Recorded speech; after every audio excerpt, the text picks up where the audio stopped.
जी अस्सलाम वालेकुम। उम्मीद है कि आप खैरियत से होंगे। तो हमने स्टार्ट किया हुआ है डाटा एंट्री ऑपरेटर का कोर्स, जिसमें हमने एमएस एक्सेल का आगाज़ किया है और जिसमें हमने ग्रुप कंप्लीट कर लिए हैं। होम टैब के अलाइनमेंट, नंबर, स्टाइल्स और सेल्स। आज इंशाल्लाह हमारे पास ग्रुप नंबर है जी, सबसे लास्ट 1 2 3 4 5 6 7 और 8 नंबर ग्रुप है जिसका नाम है जी एडिटिंग ग्रुप। ठीक है, एडिटिंग ग्रुप के नाम से है जी हमारे पास, जिसको आज हम इंशाल्लाह कवर करेंगे। इसमें सबसे पहले आता है ऑटो सम। जैसे कि नाम से जाहिर हो रहा है, सम मतलब प्लस करना। ये कुछ नंबर है। अब याद रखिएगा, नंबर आपका फ्रॉम टॉप टू बॉटम भी प्लस हो सकता है, फ्रॉम लेफ़्ट टू राइट भी प्लस हो सकता है। कंडीशन आपकी अपनी होनी चाहिए कि आपने किस कंडीशन पे प्लस करवाना चाह रहे हैं। जिसके बाद कराना चाह रहे हैं, लेट्स सपोज ये 10 नंबर हुआ है। ठीक है, तो सेल नंबर 10 पे मैंने क्लिक किया। टॉप से लेकर बॉटम तक जितने भी प्लस होंगे ये ऑटोमेटिक इसको यहाँ पर क्या कर देगा, प्लस कर देगा। जैसे ही मैं सम पे क्लिक करता हूँ तो ये सम का एक मुझे फार्मूला क्रिएट करके दे रहा है, मैंने जस्ट एक इंटर करना है। तो ये देख सकते हैं कि आपके पास ये आंसर आ चुका है जी 190, जो कि प्लस होके आ चुका है। एवरेज, एवरेज बेसिकली हम इसलिए यूज़ करते हैं कि हमने चेक करना होता है कि टोटल एवरेज अगर सालाना इनकम देखी जाए कि लाख रुपया कभी आई है, कभी 1.5 लाख आई है, कभी 50,000 रुपये आई है हमारी सैलरी, तो उसकी भी अगर हमने एवरेज चेक करनी हो कि दरमियानी एवरेज कितनी हमने हाईएस्ट लेवल पे बनाई है, कितनी कमाई की है, तो उसको चेक करना हो तो कैसे करेंगे।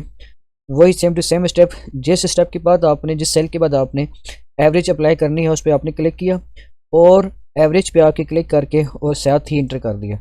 ये बता रहे कि 47.5 एवरेज आपके पास इन तमाम नंबर्स की बन के निकल आई है दरमियानी। ठीक हो गया। काउंट नंबर, काउंट नंबर कहते हैं सेल के नंबर। अब देखें तो 1 2 3 और 4 टोटल सेल कितने आ रहे हैं जी 4। तो काउंटिंग नंबर भी कितनी बनेगी 4।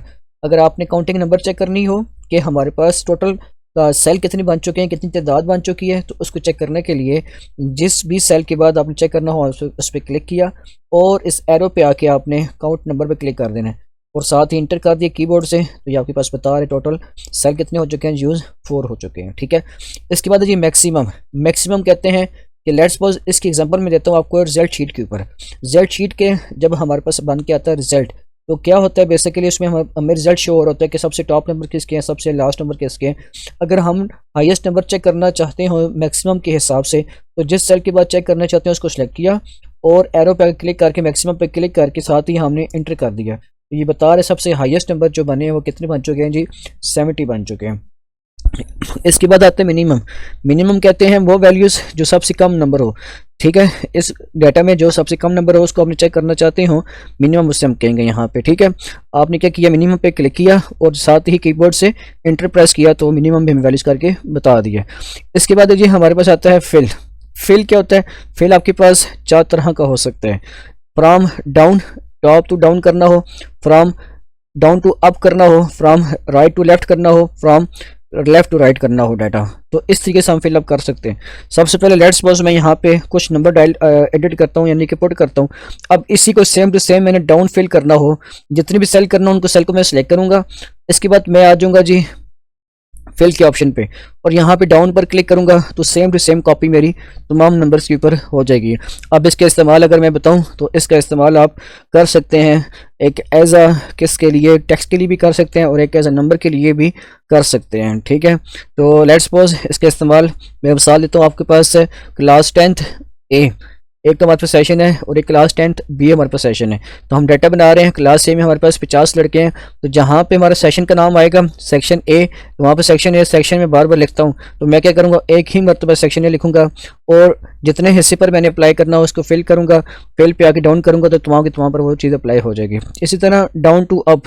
ठीक है, यानी कि अब आपने बॉटम टू अप जाना हो तो मैं यहाँ पर कुछ वैल्यूज पुट कर रहा हूँ और इसी को दोबारा से सिलेक्ट किया, अप डाउन टू अप किया तो फिल पे आके राइट अप पे क्लिक करूंगा तो ये तमाम के तमाम नंबर्स मेरी डाउन टू अप सेलेक्ट होके आ चुके हैं। ठीक है, इसको मैं ऑल बॉर्डर लगा देता हूँ, साथ में इसको भी ऑल बॉर्डर लगा देता हूँ ताकि प्यारा सा हमें बन सके पैटर्न तैयार होके। ठीक है, इसके बाद आती है राइट।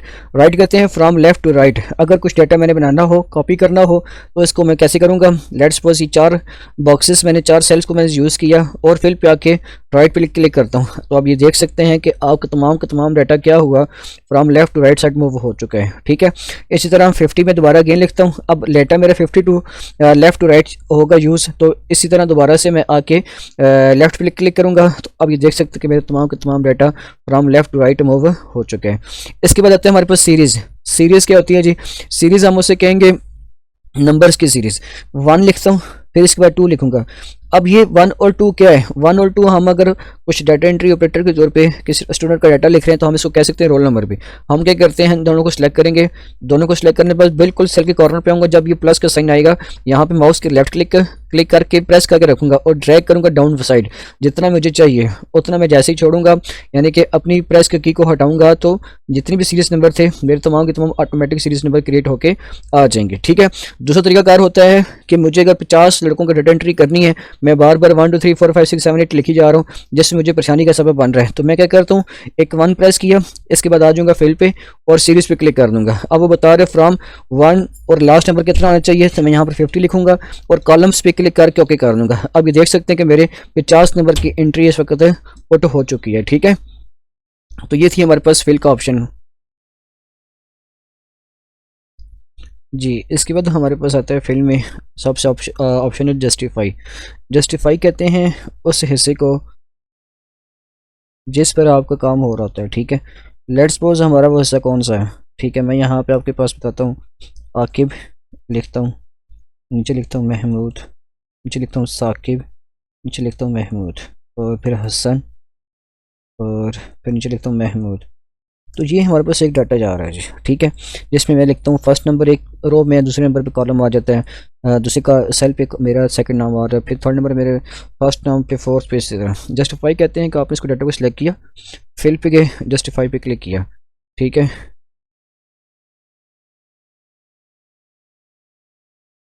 डाटा को सिलेक्ट करके फिल पे आके जस्टिफाई पे क्लिक किया।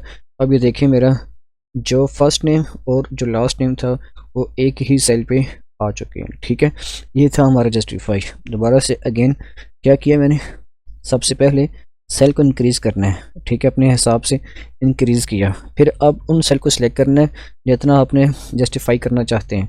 फिल पे गए, जस्टिफाई पे क्लिक किया, तो अब फर्स्ट नेम देखें और लास्ट नेम देखें तो एक ही सेल पे मौजूद आ चुके हैं। ठीक है जी, इसके बाद हमारे पास आता है जी लास्ट में just flash fill. Flash fill होता क्या है बेसिकली, याद रखिएगा, फ्लैश फिल दो का तकसीम कहते हैं। दो का तकसीम से मुराद ये हुआ कि आपके पास इस वक्त एक नाम आ रहा है फुल नेम के साथ, आकिब महमूद, दूसरे नंबर पे भी आकिब महमूद, साकिब महमूद और हसन महमूद। आपकी कंपनी या आपका एडमिन ऑफिस कहता है कि जितना भी ये डाटा है उसको आप फर्स्ट नंबर को भी और लास्ट नंबर को भी मुझे अलग करके दिखाएं। तो सबसे पहले मैं क्या करता हूँ, फर्स्ट नेम पे फर्स्ट नेम लिखूँगा और सेकंड नेम पे सेकंड नेम लिखूँगा, मतलब लास्ट नेम लिखूँगा। ठीक है, अब इस डाटा को मैंने सिलेक्ट करना है और फिल पे आ गए, फ्लैश फिल पे क्लिक कर देना है। तो अब ये देखें इसके जो फर्स्ट नेम था वो यहाँ पे अलग हो गया। इसी तरह इनको सिलेक्ट करना है, फिल पे आके फ्लैश फिल पे क्लिक करूँगा, तो अब ये देखें फ्लैश फिल के मुताबिक वो चीज़ कन्वर्ट हो चुकी है। लेट्स सपोज मैं यहाँ पे लिखता हूँ साकिब अवान, तो अब देखें यहाँ से चेंज नहीं हुआ, लेकिन जैसे ही मैं दोबारा से फ्लैश फिल पे आऊँगा तो अब वो बताएगा। ठीक है, मैं थोड़ा चेंज करता हूँ इसको, महमूद ख़त्म, अब यहाँ पे महमूद लिखता हूँ दोबारा। ठीक है, अब इसको मैं सिलेक्ट करूँगा, फिल पे आके फ्लैश फिल पे क्लिक किया, तो अब ये देखें मेरा डाटा अपडेट हो चुका है। ठीक हो गया, फिल का ऑप्शन मुझे उम्मीद है कि क्लियर हो चुका होगा। इसके बाद है जी क्लियर। क्लियर क्या होता है जी, क्लियर की कुछ बातें हैं, वो कौन कौन सी बातें हैं। लेट्स सपोज एक सेल पे मैंने येलो कलर रखा, इसको मैंने बोल्ड किया, इसका साइज़ मैंने इंक्रीज़ कर दिया। ठीक है, और टेक्स्ट का कलर भी मैंने यहाँ से अपनी मर्ज़ी के साथ चेंज कर। अब यहाँ पर देखिए मैं लिखता हूँ आकिब। अब ये एक फॉर्मेटिंग इस पर बनी हुई है, कौन कौन सी फॉर्मेटिंग, जो कि यहाँ पर मैंने दिखाएगी फ़ॉन्ट के टेबल के ग्रुप के अंदर। अब फिल पे आता हूँ, यहाँ पे मैंने आके दो बातें, clear all, clear format. Clear all कहते हैं कि तमाम का तमाम जितना भी काम था वो क्या ख़त्म हो जाए। और क्लियर फॉर्मेट कहते हैं ख़त्म काम ना हो, बस जो मैंने फॉर्मेटिंग बनाई है, जिस तरह साइज़ इंक्रीज़ किया, बोल्ड किया, कलर चेंज किया सेल का कलर चेंज किया, तो ये चीज़ें ख़त्म हो जाएं। ये दो बातें होती हैं, ठीक है। मैं क्लियर फॉर्मेट पे क्लिक करता हूँ, अभी देखें अपनी असल हालत में आ चुके हैं डाटा, ठीक है। और अगर मैं क्लियर ऑल पे क्लिक करता हूँ तो तमाम का तमाम डाटा मेरा क्या हो चुका है, इस वक्त ख़त्म हो चुका है। ये थी हमारे पास क्लियर ऑल और क्लियर फॉर्मेट्स। इसके बाद लिखो क्लियर कंटेंट। क्लियर कंटेंट क्या होता है? लेट्स सपोज मैं यहाँ पे आता हूँ जस्टिफाई पे, मैं कहता हूँ यार ये मेरा जो आकिब महमूद है ये ख़त्म हो जाए, तो इसको मैं कीबोर्ड की मदद से भी सेल पे सिलेक्ट किया और कीबोर्ड से बैक स्पेस कर दिया, तब भी मैं ख़त्म कर सकता हूँ। दूसरा तरीका होता है क्लियर कंटेंट, इस पर क्लिक किया तो तब भी हमारे पास ये कंटेंट की मदद से डिलीट हो चुका है। तो अभी आपको समझ आ गई होगी कि क्लियर ऑल, क्लियर फॉर्मेट और क्लियर कंटेंट क्या होता है। इसके बाद है जी क्लियर कमेंट्स। क्लियर कमेंट क्या होता है? मैं यहाँ पे इसको डाटा को सिलेक्ट करता हूँ और व्यू पे आके रिव्यू में आके एक न्यू कमेंट इसके साथ अप्लाई करता हूँ। इसका मतलब ये होता है काइंडली चेक नेम अगेन, ठीक है, नेम अगेन। एक मैंने कमेंट पास किया यहाँ पे, ठीक है। अब इस कमेंट को मैं ख़त्म करना चाहूँ तो कैसे ख़त्म करूँगा? क्लियर पे आऊँगा, क्लियर कमेंट लिखा हुआ है, यहाँ पे प्रेस करूँगा तो मेरे तमाम का तमाम ये जो रेड लाइन यहाँ पे शो करवा रहा था, अगर आप देखें तो ये रेड लाइन शो हो रही है, ठीक है। इसको मैं अगर ख़त्म करना चाहूँ तो ख़त्म भी कर सकता हूँ, ठीक है जी। और किस तरीके से? क्लियर कमेंट पर क्लिक करके। ओके हो गया, अब ये कमेंट भी यहाँ से ख़त्म हो गया। इसके बाद आती है salt filter, A and salt और फिल्टर क्या होता है? अच्छा, ये मैंने कुछ काउंटिंग लिखी हुई है ना आपके सामने, ठीक है, 1 से लेकर 6 तक। इससे हम कहते हैं फ्रॉम स्मॉलेस्ट टू लार्जेस्ट। अभी हमारा क्या हुआ जी? From smallest to largest clear पे। अगर मैं लार्जेस्ट को पहले लेकर आना चाहता हूँ, स्मॉलेस्ट को आखिर में करना चाहूँगा, तो यहाँ से क्लिक करके भी कर सकता हूँ, ठीक हो गया। इसके बाद आता है जस्टिफाई। जस्टिफाई के अंदर कुछ नेम लिखे हुए हैं, ए से आकिब स्टार्ट हो रहा है, फिर एस और एच। अगर मैं इसको चेंज करना चाहूँ जेड टू ए, तो यहाँ पर देखें तो असेंडिंग से डिसेंडिंग हो जाएगा। एस पहले आ चुका है, ठीक है, फिर एच आ चुका है और ए सबसे लास्ट में जा चुका है। इस नेम में से अगर मैंने कुछ तलाश करना हो, ठीक है, तो मैं क्या करूँगा, यहाँ पे एक फ़िल्टर का अप्लाई करूँगा। वो फ़िल्टर कैसे अप्लाई होगा? सबसे पहले डाटा को सिलेक्ट भी कर सकते हैं और बगैर डाटा के सिलेक्ट करके टॉप हेडिंग को भी सिलेक्ट आप कर सकते हैं। मैंने टॉप हेडिंग को सिलेक्ट किया, जस्टिफाई को, और यहाँ पे फ़िल्टर के ऊपर क्लिक कर दिया। अभी देखिए आपके पास एक एरो का, ठीक है, नज़र आ रहा होगा कॉर्नर के ऊपर। इसका मकसद क्या होता है? इसका मकसद है यहाँ पर फ़िल्टर अप्लाई हो चुका है। इसको अब अनचेक करें और हसन महमूद के डाटा को अगर चेक करना हो आपने, तो इसको ओके करेंगे तो आपके पास ये हसन महमूद का डाटा यहाँ पर शो हो जाएगा, ठीक है। इसी तरह अब दोबारा से अगेन मैं सेलेक्ट ऑल पे क्लिक करता हूँ और मुझे इस वक्त 2 बंदों को डाटा चाहिए, उनको चेक करूँगा, ओके करूँगा तो उन 2 बंदों का डाटा मुझे शो करवा देगा। इसे कहते हैं जी फ़िल्टर। ओके हो गया।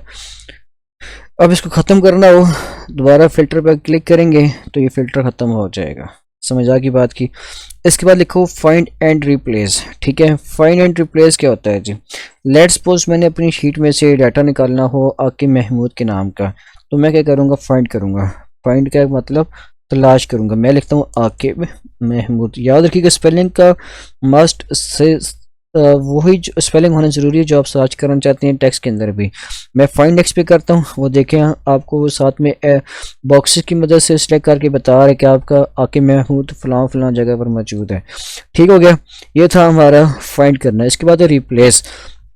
रिप्लेस क्या होता है जी? रिप्लेस कहते हैं किसी चीज़ को किसी चीज़ के साथ तब्दील कर देना।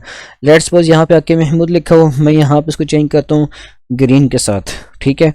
और रिप्लेस ऑल का होता है जहाँ जहाँ पे आकिब महमूद के नाम होंगे उन सबको ये ऑटोमेटिक ही क्लियर कर दे, यानी ग्रीन के साथ तब्दील कर दे। और रिप्लेस कहते हैं कि सिर्फ मैं अपनी मर्ज़ी के साथ अगर चाहूँ तो इस जगह पर, अगर चाहूँ तो इस जगह पर तब्दील कर सकता हूँ, उसे रिप्लेस कहते हैं। मैं इस वक्त रिप्लेस ऑल करता हूँ और ओके करूँगा तो अब ये देखें तो आपके पास एक ग्रीन कलर का शो हो रहा होगा, ग्रीन नाम का शो हो रहा हो, जो कि पहले आकिब महमूद था वो तब्दील हो चुका है। इसके बाद है गो टू। गो टू कहते हैं मैं अपनी मर्ज़ी से फ़ौरन से जंप करके उस सेल पे पहुंच जाऊं, तो वो किस तरीके से होगा? गो टू पे आप क्लिक करेंगे, इस सेल का एड्रेस देंगे। मैं लेट्स सपोज करता हूं G350, 350 लिखा और ओके किया तो मेरा सेल देखें इस वक्त ये 350 सबसे आखिर में जो रो अभी मैं सेलेक्ट करने जा रहा हूँ ये 350 है। उसने क्या जी और 350 के ऊपर हमें लेके आ चुके हैं। ठीक हो गया। इसी तरीके से हम गो टू का मकसद हासिल कर सकते हैं। उम्मीद है कि आपको मेरे इस लेक्चर की बहुत ही अच्छी तरीके से समझ आ गई ही होगी।